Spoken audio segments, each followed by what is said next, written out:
Grandad always referred to me as his favourite grandson, both in person and when introducing me to friends and colleagues. And luckily this was an easy title for me to hold, as he only had one. He loved being a grandad to 5 children, and what an amazing grandad he was. As you all know, he lived a fantastic and very full life. He was a driven counsellor, a passionate fan of all sports, and a man who loved spending time with his family and friends. And as many of you will know, he was an avid Chelsea fan. So when I started to speak as a young boy, he didn't teach me the regular nursery rhymes, like Twinkle Twinkle Little Star. He taught me the Chelsea song, Blue is the Colour. And I know this gave him great joy when he took me to his first Chelsea game along with my dad, and I belted the song out at the top of my voice. That was the first of many Chelsea games over the years that we shared together, and I have so many special fond memories of us at Stamford Bridge. It became like a second home for us. I know all of us gathered here today have many special memories we can recall. Some of my fondest memories include us getting lost when he took me to my first day of secondary school, our first Chelsea match together, and over the years, him standing on the sideline in all weather at many of my football matches. I was so proud when he would referee my games. He was a great ref who always kept his cool, and the players had a lot of respect for him. I know he enjoyed watching my dad as the manager too, but as you know well, he likes to get involved, so couldn't help assuming the role of the assistant manager whenever was possible.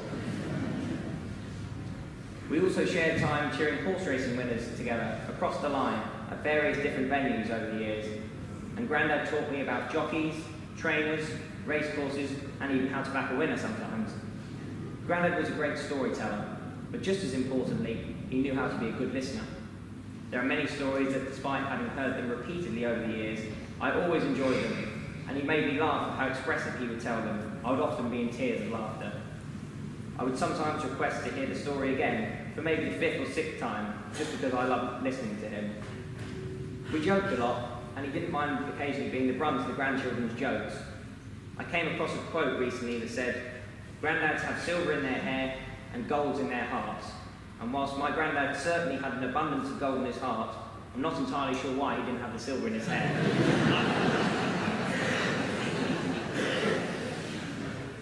He loved having his grandchildren over, although he would often complain when he no longer came in charge of the TV remote, and he slipped down the batting order when it came to Nan dishing up the food. But he was always so patient and kind, and nothing was ever too much trouble where the grandkids were concerned. I will always remember the good times that we shared together. However, one conversation we often had has stuck with me recently. He would say to me, "Jack, how do you think people will remember me when I am gone? And what do you think they will say?" To that we come up with various silly responses such as the man who didn't like jewellery or tattoos and would only ever eat dark chocolate. And we would sit there and laugh together at the different jokes we could come up with. Poor Nan finally managed to get her ears pierced only just a few years ago, and I still don't think he came to terms with it. However, if you were to now ask me that same question about my granddad, I would say people will remember him for being kind, caring, strong, driven, hard-working and funny. But for me, the way I will always remember my granddad is someone who was always there for me when I needed him. And I will always see him as not only a granddad, but also a great friend. There came a point a few years back when, much to my granddad's dismay, I became taller than him, but I never stopped looking up to him. And I think I speak for all the grandchildren here today in saying, I will forever be grateful for all he has done for us, and we will cherish the memories we shared with a truly amazing man who will always be proud to call our granddad.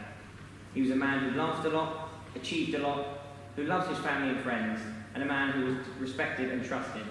And there is no doubt in my mind my granddad left this world better than he found it. And no matter how old we get, or where we end up in life, myself, Anna, Eva, Ella, and Isabella will never outgrow our love for him. And now he is at peace, we will dwell on his wonderful life, love, and legacy, and cherish the special times that we all shared with him.